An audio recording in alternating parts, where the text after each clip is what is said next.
दोस्तों finally Roman Reigns आ चुका है WWE को बचाने के लिए समर स्लैम को एक तगड़ा पेपर व्यू बनाने के लिए, क्योंकि जब से सेथ रोलिंस इंजर्ड हुआ है तब से WWE फैंस की सबसे बड़ी टेंशन यही थी कि अब WWE को कौन संभालेगा, क्योंकि कोडी रोड्स या पेंटा जैसे नौटंकीबाज के भरोसे तो हम WWE को छोड़ नहीं सकते।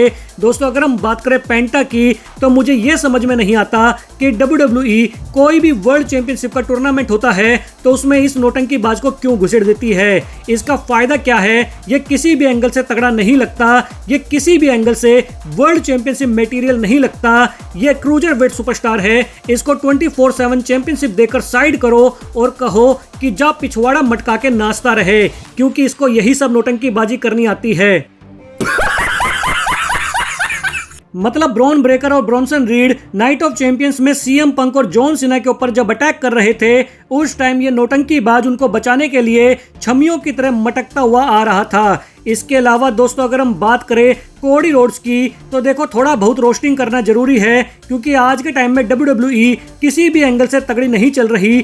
थोड़ी बहुत रोमन रेंस, जॉन सीना और गोल्डबर्ग जैसे लेजेंड सुपरस्टार्स की वजह से WWE के मैचेस को लेकर तगड़ी हाइप बन जाती है। तो ऐसे में WWE को इंटरटेनिंग बनाने के लिए थोड़ा बहुत रोस्टिंग करना जरूरी है। तो दोस्तों अगर हम बात करें कोडी रोड्स की तो मुझे पता है आप लोगों के दिमाग में एक ही सवाल आता होगा कि मैं इसको बोरिंग सुपरस्टार क्यों कहता हूं। तो दोस्तों आप खुद सोचो, ये बंदा भी किंग ऑफ द रिंग जीता है और समर स्लैम में इसका मैच जॉन सीना के साथ होना है, लेकिन फिर भी इस पर कोई ध्यान नहीं दे रहा, कोई भी इसके बारे में बात तक नहीं कर रहा। सबका ध्यान सिर्फ जॉन सीना की रिटायरमेंट पर है, रोमन रेंस के रिटर्न पर है, सेथ रोलिंस की इंजरी पर है और सेथ रोलिंस की फैक्शन पर है। मतलब कोडी रोड्स पर किसी का ध्यान तक नहीं है। तो फिर यह बोरिंग सुपरस्टार नहीं है तो क्या है। इससे ज्यादा चर्चे तो सोलो सिक्वा की ब्लड लाइन के होते हैं। ये बड़ी अच्छी बात कही आप।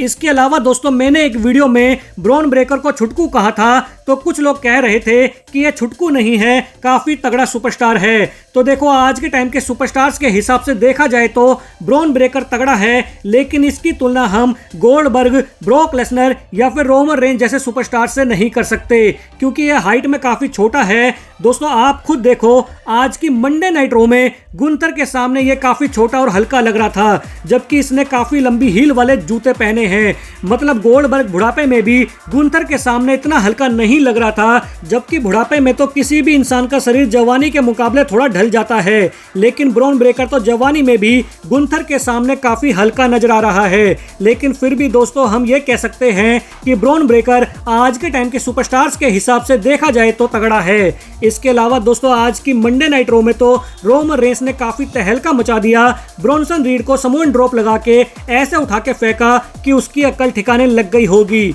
लेकिन दोस्तों मुझे कहीं ना कहीं ऐसा लग रहा है कि WWE और TKO सिर्फ रेसलमेनिया और समर स्लैम जैसे पेपर व्यू को तगड़ा बनाने के लिए रोमन रेंस का यूज कर रही है, क्योंकि आप खुद सोचो रेसलमेनिया 40 में रोमन रेंस कोडी रोड्स से हारा था और तब से लेकर अब तक WWE ने उसे किसी भी वर्ल्ड टाइटल मैच में नहीं डाला है। सिर्फ रेसलमेनिया और समर स्लैम जैसे पेपर व्यू से पहले उसका रिटर्न करवा देती है, ताकि इन पेपर व्यू को लेकर थोड़ी सी हाइप बन जाए। लेकिन दोस्तों कुछ न्यूज और रिपोर्ट्स के हिसाब से ऐसा कहा जा रहा है कि WWE जल्दी ही रोमन रेंस के लिए एक अलग से ट्राइबल चीफ वाली चैंपियनशिप लाने वाली है। लेकिन फिर भी दोस्तों आपको क्या लगता है वो आप हमें कमेंट के थ्रू बता सकते हैं। तो दोस्तों ये थी हमारी आज की वीडियो, अगर अच्छी लगी हो तो प्लीज वीडियो को लाइक और शेयर जरूर कर देना।